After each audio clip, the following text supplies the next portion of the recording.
Today we are driving the Zeekr 7X, one of the most promising new EV SUVs. And the question is, can it crush the traditional car manufacturers? For example, with a charging 10 to 80% in 10 minutes. More interesting facts to come with this vehicle here. What batteries do they offer and so on. And how good is the driving actually? Is it more about the facts and numbers? Or can they really deliver also in the hard facts on the road? We'll find out. Here with Thomas Nautical Fuel in 4K, full screen, full length. Let's go with the Zeekr 7X with a very clean, closed look here in the front. The light strip goes all the way through from this daytime running light. So yeah, this is a, let's say in a way typical EV design, but I think the design works very well. And then the headlamp unit underneath, but I think it's a way integrated in that one. This here, the so-called privilege trim, is the high trim level. These are also the biggest 21-inch wheels here with contrasting brake calipers, only available in the privilege trim. You also get 19 or 20-inch wheels in the other trim levels. The length here is 4.79 meters or 189 inches. So it's in this typical EV SUV segment where most cars are being sold. For example, also the Tesla Model Y. You can get a contrasting roof here in black, for example, here today in our silver color. And you have either a rear-wheel drive model as an entry or an all-wheel drive model. We have the all-wheel drive model here for you today, and then the acceleration figure is at 3.8 seconds, so really quick indeed. And battery sizes, you start with a smaller LFP battery. They call it golden battery because it's their internal battery. That is also the one that can charge so quickly. 10 minutes is possible. At a charger that cannot cope at 13 minutes. And this battery there is 75 kilowatt hours gross, so about 72 kilowatt hours net. And then there's a bigger NMC battery, 100 kilowatt hours gross, it's about 96 kilowatt hours net. And the latter battery will charge in about 16 minutes, but it's more about, do you have the charger that is quick enough to cope with this vehicle? That's the thing actually. And here in the rear, you can see once again this light strip going through. Also, once again, a very clean design. Zeekr has a European headquarter as well, so they try to be as European as possible, both from design and also from the build quality and so on, but will also work in driving. This one here, by the way, the privilege trim, also offers an air suspension, and later we're going to talk about the prices. It's very interesting. The entry price for this vehicle here is at 53,000 euros. Of course, it can spec it up a little bit higher like this one here, but it won't change too much. So the main thing about today is really looking at the price-performance ratio. Charging clip, by the way, on the driver's side is also electric. And what's also interesting is that it comes with 22 kilowatt AC charging. That's, of course, also a very helpful thing. Pressing a button and also close again. The rear-wheel drive only model is also very interesting, by the way, because that acceleration is already at just 6 seconds, so also pretty cool. So this combination, the smaller LFP battery with a very quick charging together with the rear-wheel drive, very interesting. However, especially when launching the vehicle, they make, let's say, that the top version quite close in the price to the base version, so that's also something to consider. The base version is called Core. Now, I'm also going to tell you more about the interior differences very soon. Top speed, by the way, is 210 kilometers an hour or 130 miles per hour, so that will also be suitable for the German Autobahn. This is the key fob here in this very light, small design, squircle alike. And then here you can also press it here on the key fob, and then it opens the frunk. Pretty cool actually, you can directly open it from the key fob. Nice installation. It's not a big one, but maybe a small charging cable does fit in there. And yeah, the good thing is that you can really easily open that and don't have to do another unlock mechanism or something. Before we get to the interior details, it's Leah's part here. We're showing you a special feature because you can close the automatic doors with a press on the brake. There we go. Yeah, works very nicely. And we know this feature, Tesla has been introducing that. There we go. BMW also followed with the i7. And now also in the Zeekr 7X. And the door closing sound when you close it manually, yeah, I mean, still somewhat okay. Now it's my turn here with the key fob. That's how it's looking like. And usually when you open or close the vehicle, these door handles would come towards you. If you don't have the automatic... mirror. Yeah, it's only the mirror that goes in and out. It's nice that it's also like this frameless mirror style, indeed, like Polestar and Volvo has been using.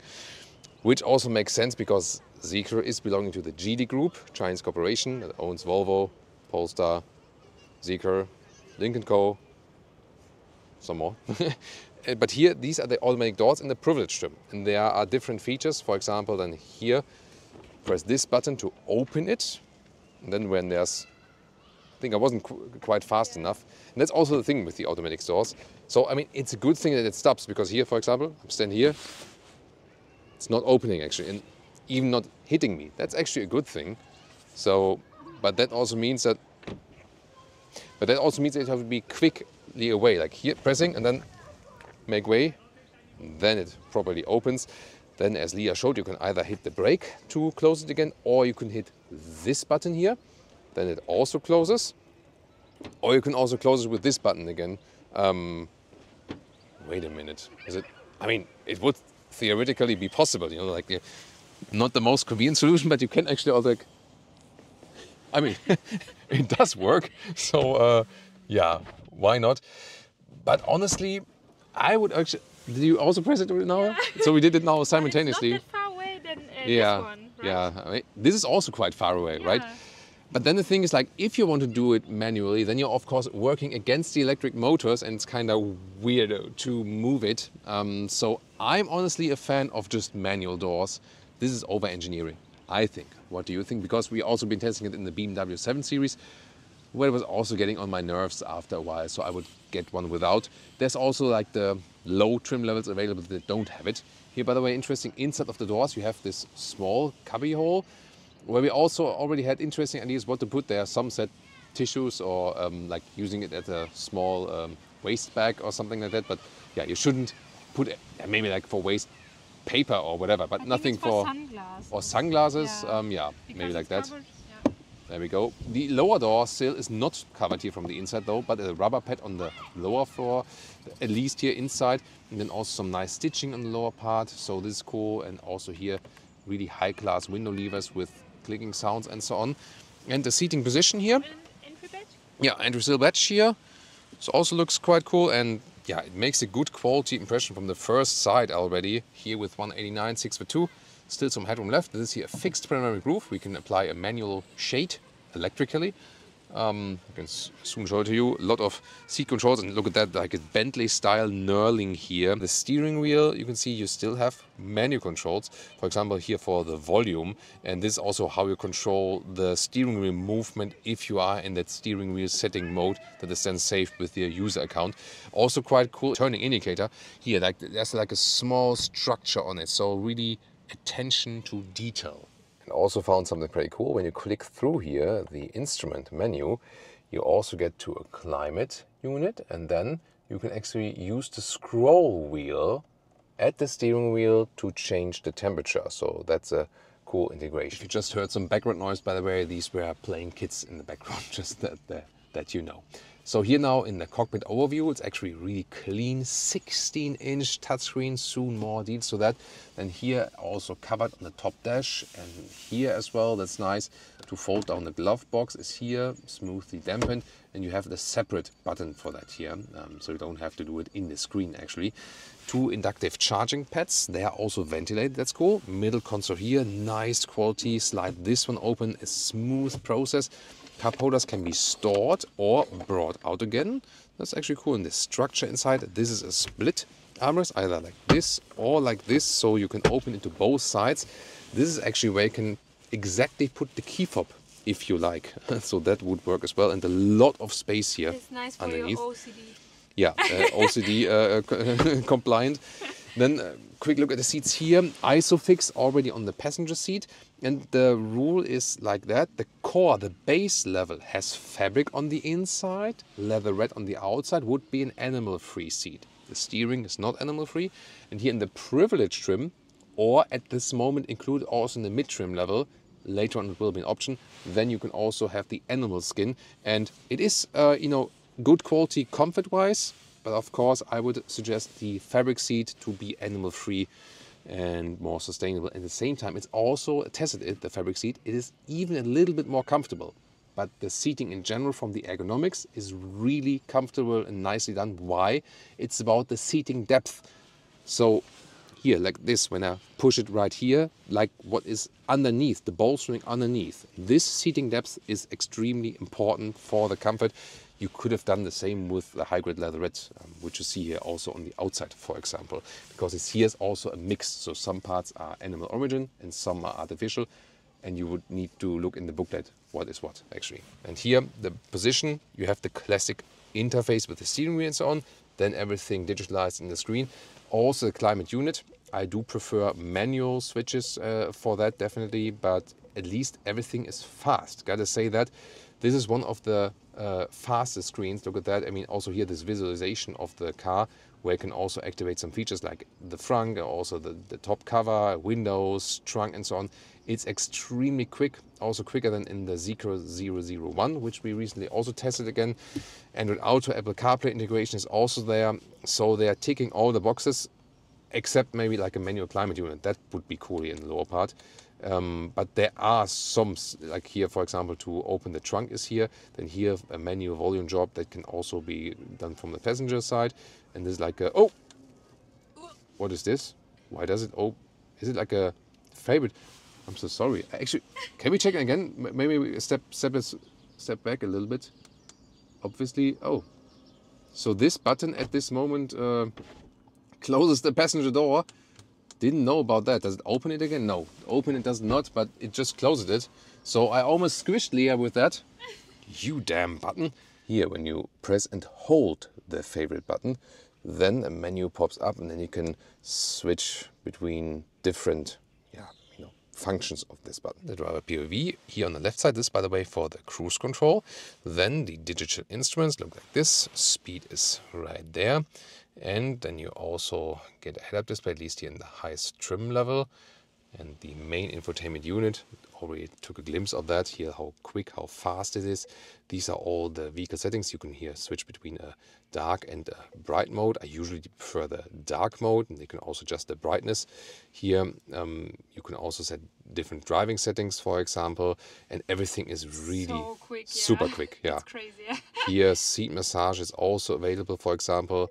Once again, also here how the response is there. And then you have this, sorry, this maybe with Apple CarPlay, Android Auto, this integration is also possible. What do you want to show? It's okay. It's okay? Yeah. You just want to try out some stuff? Yeah.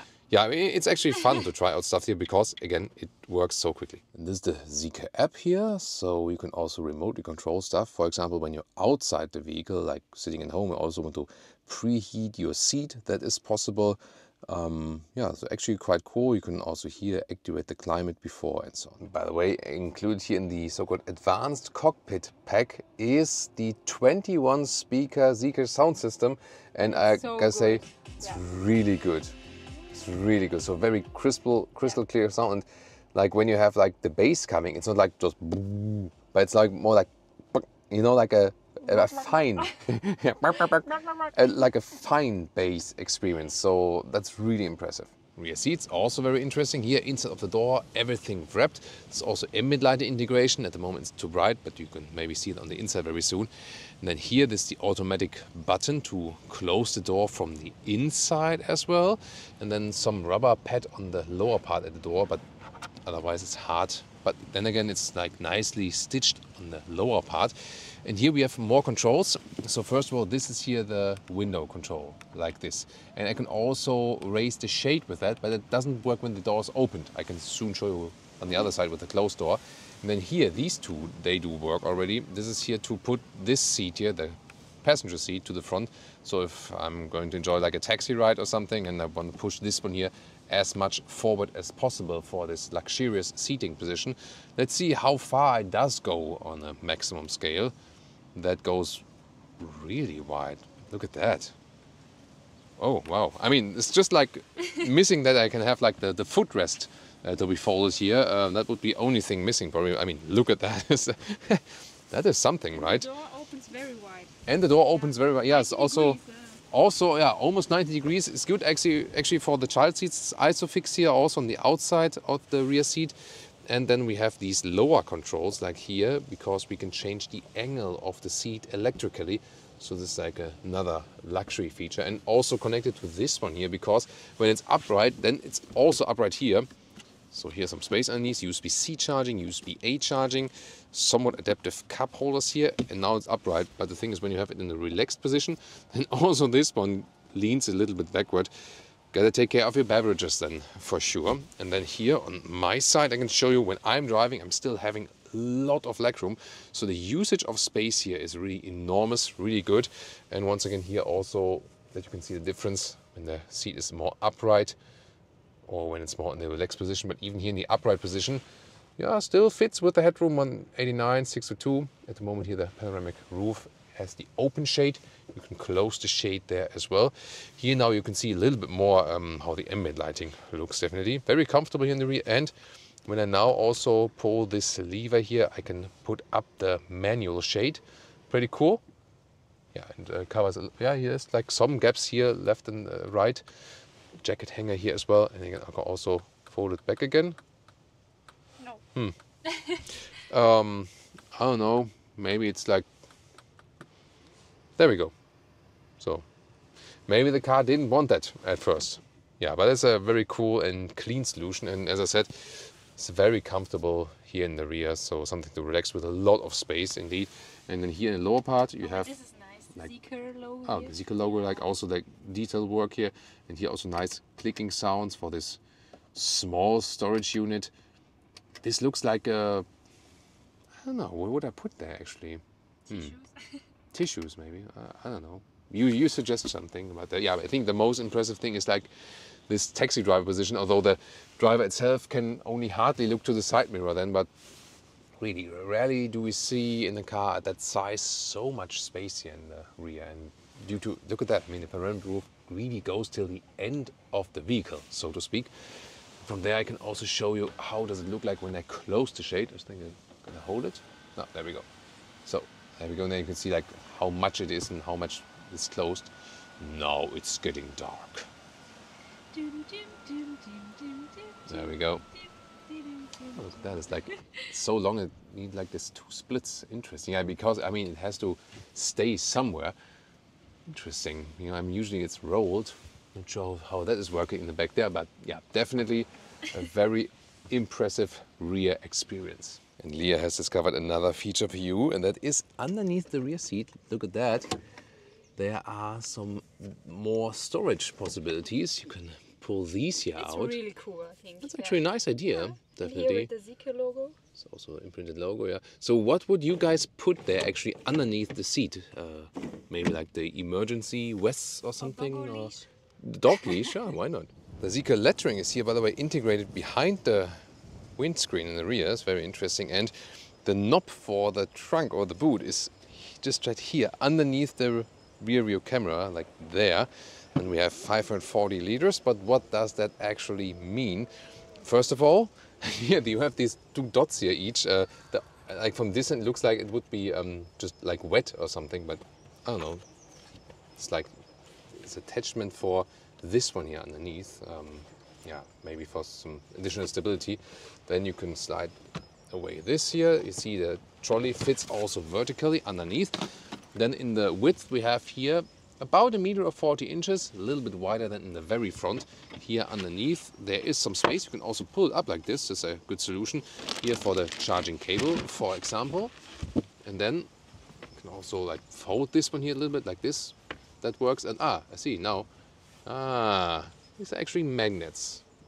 See, like here. Then it's holding like this. Oh, interesting solution. Nice, Definitely. That's interesting.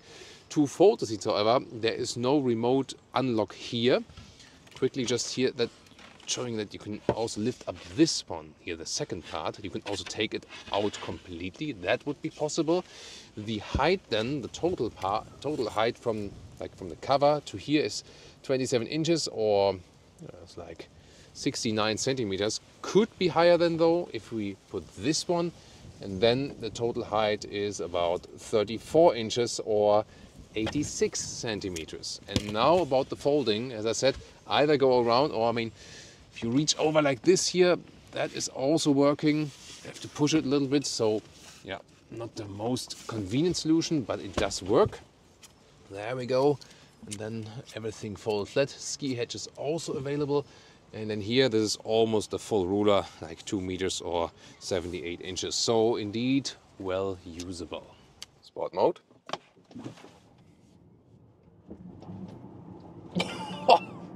Woo!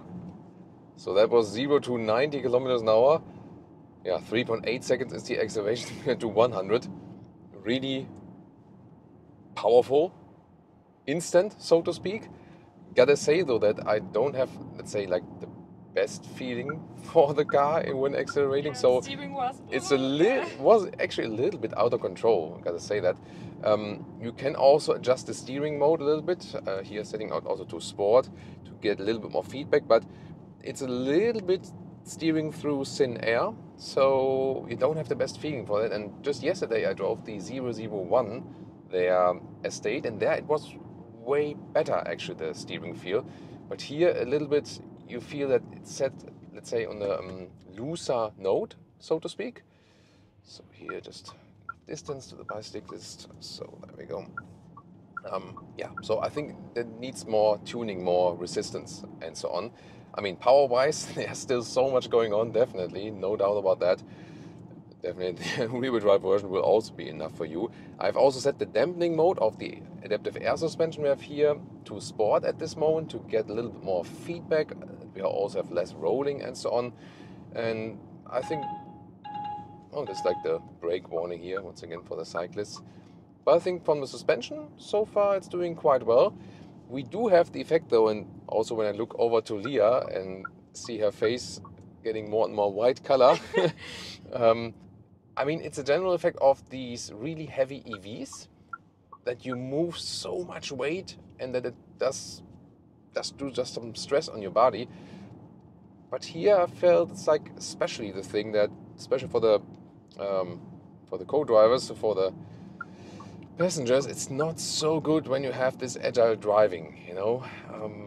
I mean, the car doesn't lean too much, gotta say that, but still you feel, yeah, it's moving in an unpleasant way that you tend to get a little bit sick when doing the agile driving. Besides that, the acceleration is always there, like just a little bit on the throttle, and it's going like crazy indeed. Yeah, almost more than you might think is really necessary. Yeah, but as I said, I would like to have more control with the steering. At this moment, I have set the regenerative braking to standard. You can also set it to strong. If I then lift my foot off the throttle, then I have even stronger braking, and I can also set a one pedal driving that really comes to a stop. So this is both possible, actually. But here at this moment, I've rather set it to a softer note that it doesn't create too much stress on Leah, actually. Yeah, so also if we compare the 001, for example, I feel that when you're driving that one, it's better in the driving. It once again confirms this difference estate versus SUV, that when you drive the SUVs, they're always, you know, higher building. They cannot be that good in the driving performance. We did have some rare SUVs which were even suitable for driving on the racetrack, although they were heavy, like an Audi RS Q8 or Porsche Cayenne Turbo GT. The best examples for that, I've been driving that one on the racetrack and even had a lot of fun driving these ones on the racetrack. That's not the case here. So, I mean, it's also not the focus of this vehicle. I want to start with the agile driving to see how it's capable, how it's possible. And that's also the thing, if you compare then the German premium manufacturers, you can put a lot of hate on them, yes, and it's also being done. And in some cases, maybe also righteous, but in other cases not. And they here with Zeekr, they set a tone on so many different tech facts, especially like when you think about charging and price performance. But driving-wise, you do feel they are not just there yet, you know. So, but that's also just one aspect of the vehicle. Of course, we're going to test more aspects here throughout this driving review for you. Yeah, now some more narrow corners here, and we can also put the dampening mode from sport to comfort. It's also possible. Of course, we have more comfort than clearly you feel that directly. I mean, for the passenger, it's actually better when you have it in sport mode, that the car doesn't shake up too much. But even in the comfort mode, I feel that the air suspension is not set on the softest note, honestly. So, yeah, it's always a matter of preference, definitely. But the thing remains that it's not the most pleasant car to drive for the agile surrounding. But when you leave it a little bit calmer, drive a little bit slower, then everything comes together. So at lower speeds, the noise insulation is really good. Looking forward how it behaves soon on the motorway and so on. you know, also like the seating depth of the seats, very good, very nice. As I said, the fabric seats are even a little bit more comfortable, but the ergonomics is also good. And then with the air suspension, and you just relax then in a way, you know. And then you can also look over to your passenger and say like, yeah, everything is fine again if you put everything in a more relaxed manner. And once again, you have to think about at the price where they are offering this vehicle with all the features we get. I mean, even the base spec is practically fully spec'd and even has some advantages. As I said, like no automatic doors, you have a manual control of the steering wheel column, for example, in the base setting. By the way, we are also driving something, you know, with the internal GPS, and I feel it's also actually quite responsive. So rarely do we see that the internal GPS are really usable, but so far I think it does a good job. And they also have included here the calculation for a charging stop when you are having like a very long route and so on, that it tells you like when and where to charge and so on. So that's also included here in this car internal GPS. And now we go to the off-road mode for some soft off-roading. And I see the comments incoming, my 2003 Ford Fiesta can do that. That's always the, I mean, no matter what you do off-road, even if you do the hard... Oh, it feels good. Yeah? Yeah. Oh, Liak likes it. So off-road mode actually pumps up the car for better ground clearance. That means it will get less comfortable because you have like reduced dampening in one direction. You know, oh, nice cactus. I love cactus. It's awesome.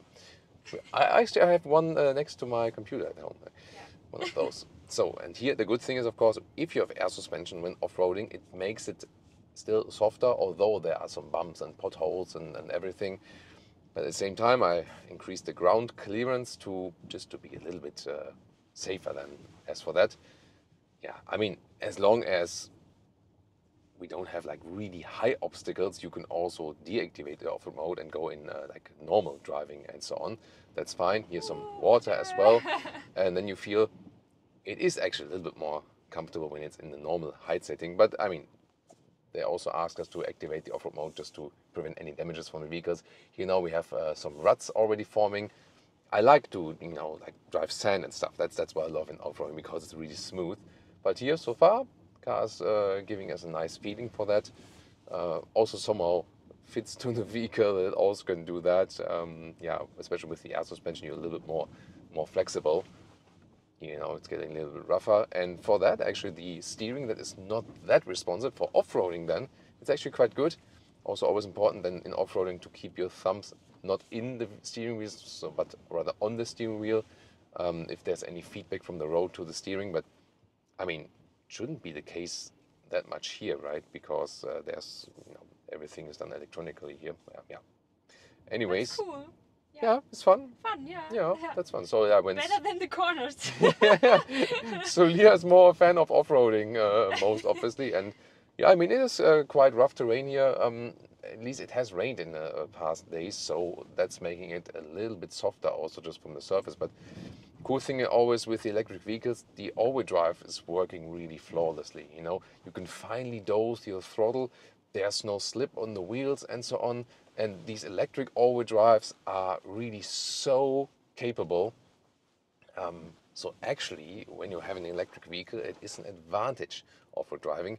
And here, once again, of course, the off-road model is also doing a good job driving some up the hill here. And now motorway acceleration, 50 to 100. That's it. Whoa. Oy. That's some stuff. Yeah, I really like a rocket for sure. And I mean, the motorway part will be, I feel, even more interesting to really find out. Yeah, but like this home button is like for me hidden behind the steering wheel. Just realized that. I mean, so I always had to look. There's the home button. Look here to, you know, check out everything or go back to something else.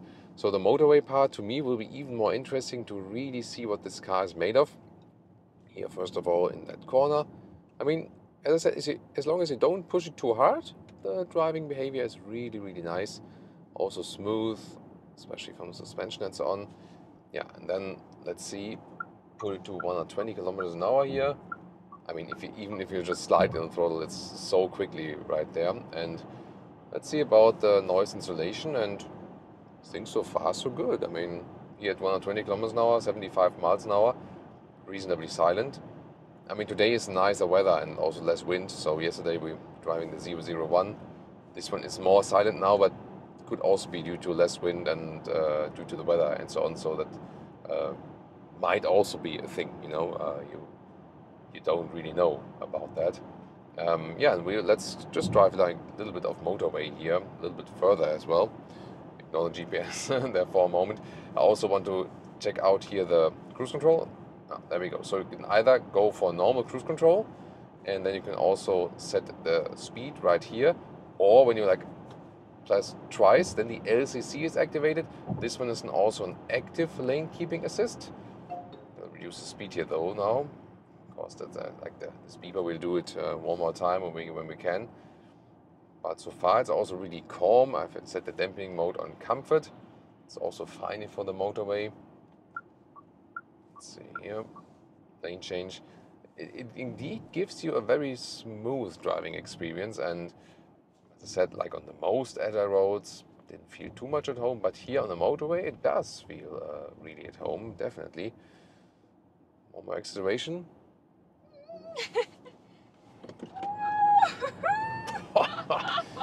I mean, it's really lift off there in the front. Yeah, behaving like a boat, and with that air suspension, and at least when accelerating. But it really feels very nice on the motorway, definitely. Also from the suspension here now, I'm happy to leave it in the comfort mode.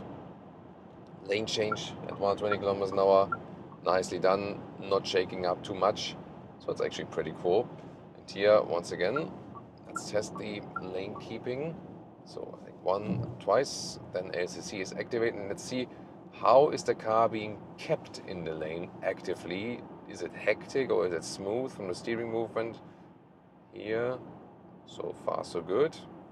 See here, the motorway is bending a little bit. Also a smooth process indeed, that's cool. Let's see the automatic lane change. Lane change in progress. There we go. Yeah, nicely done. So that's actually pretty cool. Not to hear any annoying sounds, you have to go through some maneuvers while driving. I mean, that's the one thing here with the overspeed alert, that's the easiest to deactivate. But here now that you are also not disturbed, we have deactivated some other stuff here also while driving. For example, also that driver there's distraction. yeah, driver distraction alert. So that is usually a little bit annoying. That always when I'm just like, I don't know, sometimes it comes like after 2 seconds of maybe you're just looking for 1 second to the screen over, then it goes like beep, beep, beep, driver attention alert, and you can deactivate it, but you have to do it over and over again, you know, so some things are annoying, but I mean, driving the first Zeekrs a couple of years ago, and the development now is really astonishing, so like how fast the development is in the software application, and to get customer feedback and so on, that is really, really well done. So I can just say here, driving on the motorway gives me a very, very good feeling of the vehicle overall, and of course it will be even more interesting what we can score as the final consumption. So what about the consumption here on our testing route with a lot of autobahn, a lot of motorway share, but speeds to maximum about 120 kilometers an hour, 75 miles an hour, but also some city driving share, countryside driving share, good temperatures around 19 degrees Celsius, so like 69 degrees Fahrenheit, something like that, so good for the battery. And here we scored some around 22 kilowatt hours on 100 kilometers. That's roughly 3 miles per kilowatt hour. What you did realize is that on the motorway, as soon as you go like 120 kilometers an hour, 75 miles an hour, or a little bit above that, then it goes really up more towards 23, towards 24 kilowatt hours and 100 kilometers. And that's something we've seen with a lot of other Geely Corporation vehicles, in general, of course, with EVs, but especially here. So it will be way less efficient also at higher speeds on the motorway. We have to test it in Germany, where we can legally also drive that. But here, let's say in most countries and in good climate conditions, then the real world range would be around then with this consumption here for this big battery at about 440 kilometers or some 265 miles, and then a little bit less accordingly, of course, for the smaller battery. As for pricing, that's also the real problem for the traditional manufacturers. As said, it starts 53,000 euros.